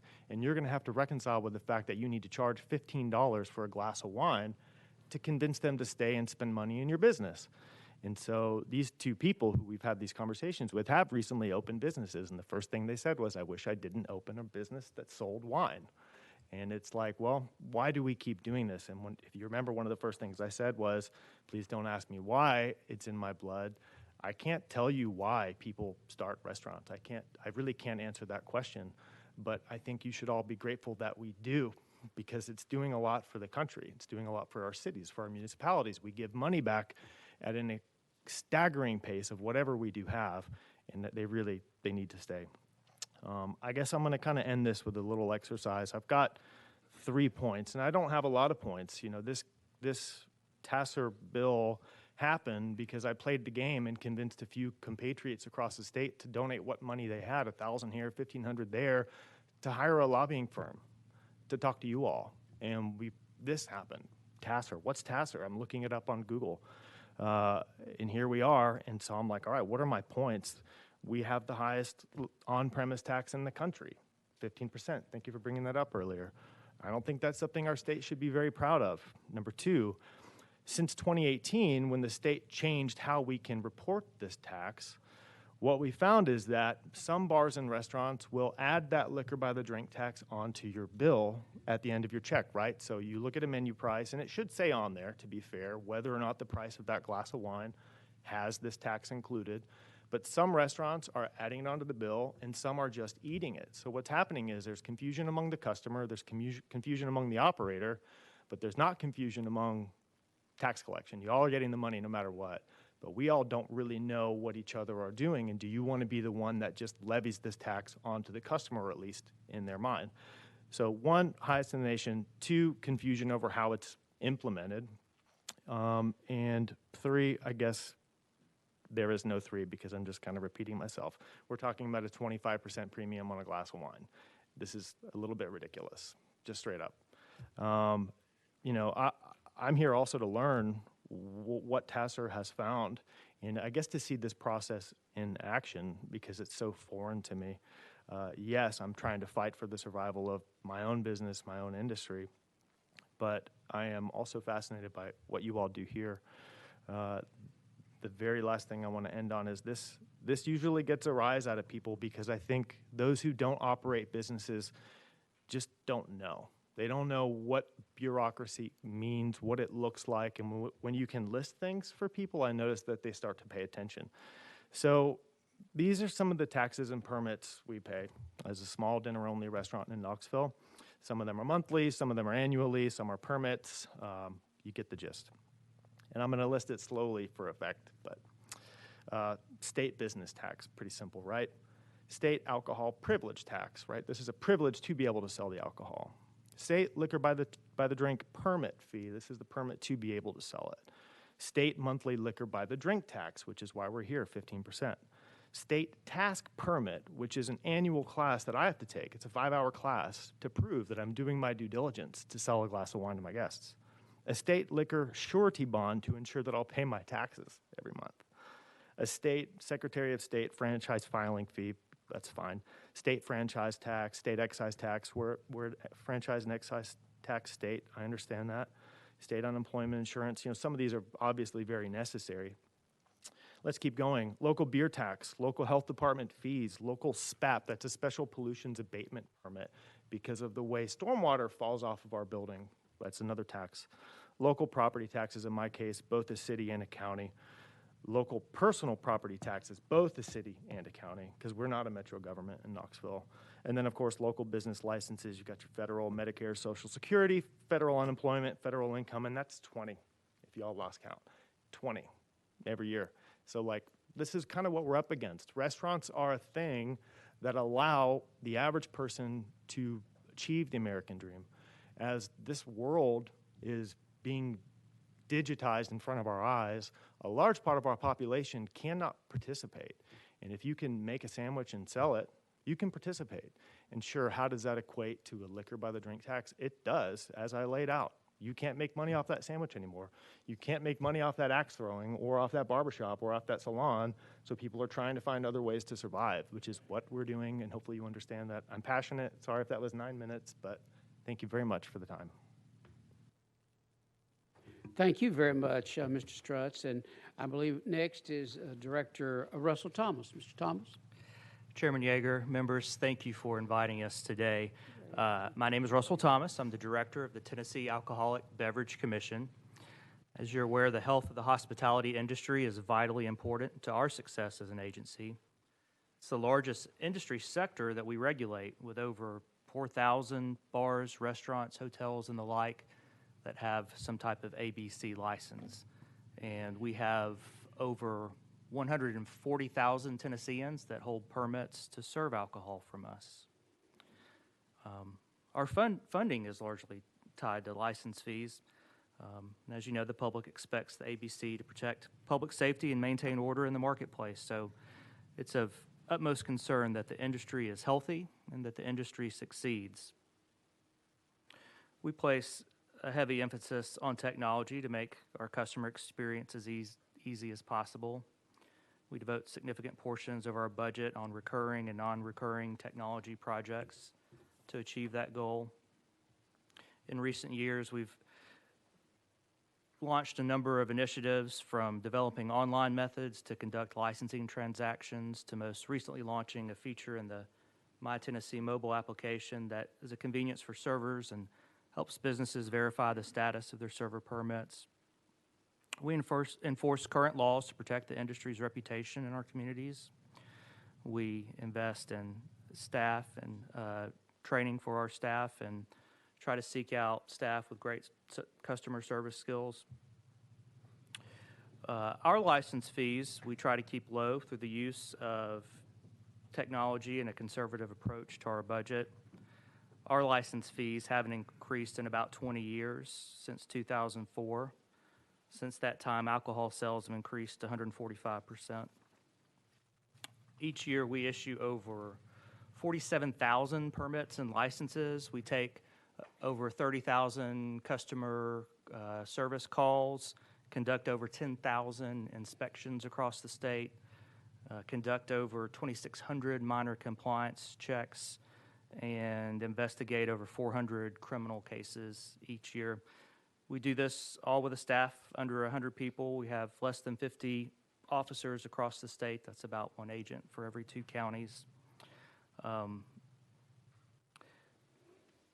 Despite the pandemic's severe short-term impact on the industry, Tennessee's alcohol industry members are some of the most successful in the country. Since pre-pandemic numbers, 2019 and before, LBD sales are up nearly 40%. The number of our businesses have grown about 15%, businesses that we license. We, and as I mentioned, we currently have almost 150,000 permitted servers working in the marketplace. Last year, the LBD industry sold over $1.3 billion of alcoholic beverages in Tennessee. It's a competitive marketplace for all industries, and the hospitality industry is no exception. We see new businesses opening every day, people from in-state and out of state looking to benefit from our state's great economy. In the alcohol world, regulation is vitally important to the marketplace. Before modern regulation and our modern system, the marketplace got so out of control that our state first, and then the country as a whole, and then our state a few years later, outlawed completely the sale of alcohol in Tennessee.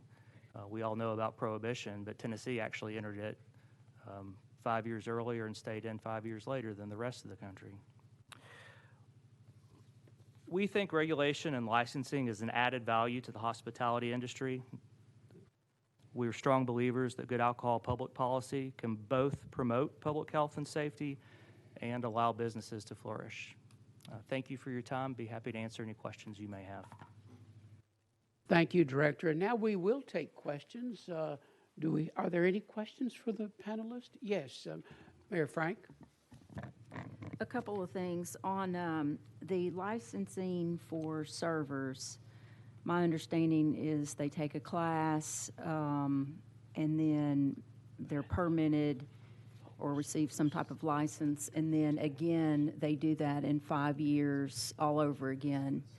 I can read it. Do you think there is room to do a renewal process? So for instance, in Tennessee, we don't require everyone to take the road test every 5 years and then get their license again. Do you think safety would be harmed if we went to some type of renewal process? I think that's certainly something that could be talked about. We think that 2 things are very important. We think that it is very important that those people that serve alcohol have some type of permit so that we can have some control over them for those few bad actors like Ms. Billingsley referenced earlier. And we think education is important. So we think we have a very good system with those 2 things being the most important factors. But I think, renewal issues, things like that are certainly things that could be looked at and talked about. But as you stated correctly, the current statutes create a 1 5-year permit for servers. And it doesn't create a renewal process, so it expires in 5 years, and then they reapply and get the classes again. Okay. And Mr. Chairman, I just have a couple of other quick questions. The other is when I'm hearing that we're highest in the nation, and Brian, maybe this is for you. When we're the highest in the nation, it seems to me, looking at laws, whether they're speed limits or taxation, if it's fair, if it's considered just, there's greater compliance. It would seem to me there's an incentive, if we're the highest, to cheat the system. And I'm wondering, the purpose is, generation of revenue, and then also moderation, all of those things that go into the whole taxation policy. But do you think that if Tennessee lowered that amount, that we would achieve greater compliance? You would avoid some of the incentive to cheat the system? Of course, I have no idea what would really happen. I can only project. And so my projection is, sure, there might be marginally better compliance. I can't speak to whether or not operators are willfully trying to ignore that. I think there is real fear among making a mistake as a public business, which a restaurant is. It's very public. Our health scores are put in the newspapers. There are television shows that report them, Yelp, Google Maps, whatever you want to reference. We are very public businesses. So the fear of retribution is high. And I speak on behalf of a lot of other operators. So whether or not people are abusing that now, honestly, I can't say. Things that I think would happen if the rate was lowered, I think two things would happen. One, it would make restaurants more profitable if they chose not to lower their prices. The other side of that is they would probably also lower their prices, and that threshold, I have no idea what that would be. I think two things would benefit. The consumer and the operators would both benefit. Those that wouldn't, of course, would be the amount of money, relatively speaking, that would come into the state's fund. That much is obvious. But I would like to add a little bit onto that first question. I actually think that the system that's currently used for server permitting is great. I think we all have a recency bias, and after 5 years, you need to be reminded. And every time we see that with our servers that go through the course, if their license is expiring in 4 months and we have a calendar alert to remind them to do it or pay the $80 or $90, whatever it is, when they come back, they are almost always more engaged in the law and in the responsibilities that they share, which is what we want. And we want that. We do. We're not looking for ways around that. And I think spreading that responsibility out to our servers and to other entities is valuable. When I mentioned earlier the task permit, somebody who's on the license has to take that every year. And that is a 5-hour course. There is 1 day a month where you can get a 3-hour course. And I know it's playing the world's smallest violin here. It's 5 hours a year. But at some point, it's just a little bit redundant. Thank you. And my last question is for David. David, I think the number was 170 or 187 million collected going to schools. Is that correct? I think the total amount was, in that range, depending on which year, 180 million to 190 million total collected. Half of that at the state level is earmarked for education, half locally is earmarked. So 3/4 of that would be going to education. Okay, so that total amount, that's the only places it goes at the state, or is it split? Is that the totality of the tax collected? I mean, if 50% is coming to the state, is it shared any other way except for education? I mean, does some go to mental health or anything like that? My understanding that 50% to the state is earmarked for educational purposes, period. All right, And thank that you. amount is 187 million. Okay. So double it is the total income on the liquor by the drink. Okay. I believe, correct? Representative Love, you're recognized, sir. Thank you, Mr. Chairman. This is for Mr. Strutz. Hope I pronounced that right. Yes. All right. You mentioned that some businesses pass the charge on to customers while some absorb the cost. Do you have any data to show whether larger businesses absorb it and smaller businesses pass it on, or if it's just randomly across the board? So that data would be anecdotal, and I'm happy to share that. So let me just preface it by saying this is anecdotal. In 2021, I was asked to lead a coalition of independent restaurants in our area. There were over 50 different operators, thousands of employees represented, and all of us were categorically referred to as an independent operator, meaning that we are not franchised or all wholly owned or from Knoxville. And so we had a lot of conversations about this. And in that anecdotal evidence, what we saw as we went around to the different restaurants to see who was doing it and who wasn't, it was an overwhelming majority of franchise and concept restaurants that are incorporated outside of the state of Tennessee. immediately passed that tax on to the customer by adding it onto their menu prices because it was very comfortable for them to just do. And it was the smaller independent restaurants that have agonized over the decision since 2018 because our customers are our friends. This is our community. We're a part of our community. So the reticence to do that happens with independent restaurants. So in terms of data, again, my anecdotal evidence points to those that care the least about their community were the quickest to pass it on. Mayor Anderson, you're recognized. Oh, I'm sorry, did you have a follow-up? Just last one. Thank you, Mr. Chairman. I'm sorry. Thank you. And to Mr. Thomas, reading the report, it says the 15% tax helps enforce laws and regulations. That's correct? Good question, Representative Love. Actually, none of the 15% LBD tax comes back to our agency. So we're funded only by, we're self-funded, but our funding comes primarily from our license fees. And then there is a small tax on cases of alcohol. That money comes to us, but mostly it's our license fees. The LBD tax doesn't come to us at all. Okay. All right. Thank you, Mr. Chairman. All right, Mayor Anderson. Thank you, Mr. Chairman. Shauna, is the tax, the 15% tax in Franklin, is that shared with FSSD and the county, and how much is that, and how much do you split with the city? And then I have a follow-up question. Yes. It is, but I'm not sure the percentage. We can get that for you, but I'm not sure with the percentage. I'm sure it's a lot less to FSSD, but I can get that for you. It's based on ADA? Yes. David, my second question, Yes. Mr. Chairman, to follow up. David, in the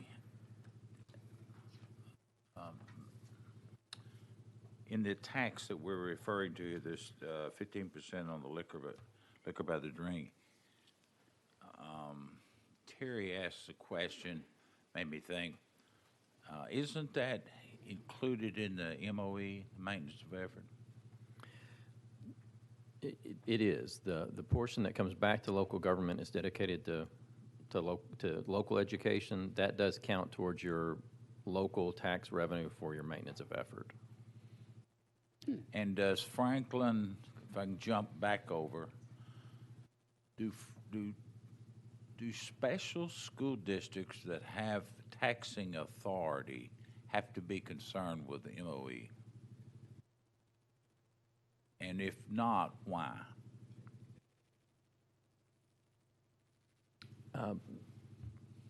Yeah, I believe they're going to have the same calculation on a maintenance of effort requirement. It probably is not as significant to special school districts as you've probably seen this. Your county tax rate, let's see, you levy a county property tax rate of $1 for schools. You have to share that on the ADA basis. So they're already getting that portion of local funding for students. They're going to get a similar portion of the local option sales tax that you collect. So usually a special school district, they may have an additional property tax, but they're almost always very small. But most special, follow up again, Mr. Chairman, Yes. if you don't mind. Not at all. Like FSSD, they have full taxing authority. They go directly to the taxpayers. Other than their board, they come to the legislators, our men and women up here, and they bless that. They never question that. So that's an area I would think in the report. And one final comment, if I may, Mr. Chairman. I also think that liquor tax can be used for 5-year averaging on the highway. Am I off on that? Can you not have a resolution to have your legislative body to consider the maintenance of effort on the highway to help offset the 5-year average? I may not have that in good. I'm a UT graduate, so I may have missed that. I think I'm following you. So let's say if $1 million is coming back into Williamson County out of the liquor by the drink tax, half of it has to go into education. The other half is going to the jurisdiction where the business is operating. Which, if I could interrupt you, will be mostly in the cities. Most counties do not have liquor by the drink. We don't do that in Little Texas and Burwood. Right. Right, but if there are, you will have certain facilities, sometimes the premier type tourist resorts, they get authorized to do it. So if there is some liquor by the drink taxes collected in the unincorporated portions of Williamson County, you'll get both portions. So Correct. half goes to education, that other half you could use towards, as a local option tax, to go towards your highway maintenance of effort or other purposes. Well, my final remark, I've said this twice, my final remark, it seems to me that I tend to side with the retail side because at one time I was small business, but it is so interwoven, unless this report comes back, you're going to hurt local LEAs, maintenance of effort, county highway departments, and unless some new mechanism can be developed or the state decides they want to take this on, you're asking local jurisdictions to, highway departments are struggling now, even with the funding they received, special funding they received this year, and none of us have enough money for public education. So unless some new taxing creativity model is done, I don't know how you get around it because we've got our hands tied by what we have to do in LEAs and da-da-da-da. Executive Huffman. All right. Are there other questions, comments? Yes, Mr. Clifton. Thank you, sir. With regard to the 15%, it's higher than any other state. For comparison purposes, what's the rates in some of our adjacent states? Can someone answer that? I can answer that. Thank you.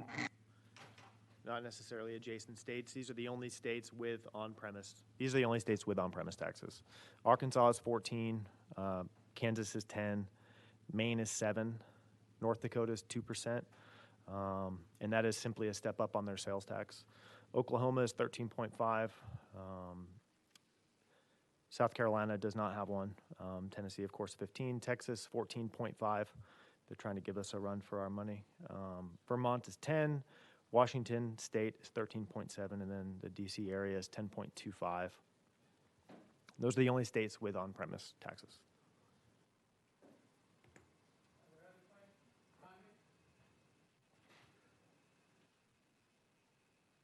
Oh, yes, Mayor Bradshaw.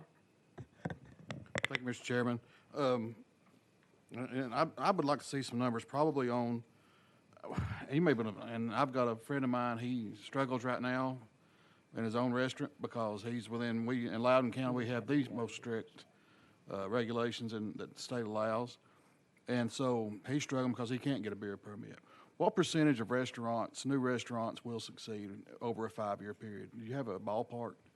This is one of the most abused statistics ever because we all kind of know, we've heard something of that, right? Like 95% of restaurants fail in the first 5 years. I don't know the answer to that. The most recent one I've heard is 33% of restaurants fail in the first year. Who knows? The bottom line is a lot. Yeah, okay. And maybe just some profit margins on liquor by the drink as far as per bottle and the wine and domestic or draft beer and bottled beer as well, just some of those. Maybe in the report, maybe some profit margins on those. Thank you. Thank you, Mr. Chairman. Are there other questions or comments? Well, there being none, I really appreciate the work of our panelists. It was a good panel. And thank you very much for the questions that the members have asked. And we'll look forward to seeing the report. With that said, thank you very much. And I believe there's no other business. And I would call your attention to the next meeting date, which is September. And the director tells me that after polling folks, it looks like it will be the 27th and 28th of September. 27th and 28th. Are there any questions, further questions before we adjourn? Mr. Lippard? Executive Lippard?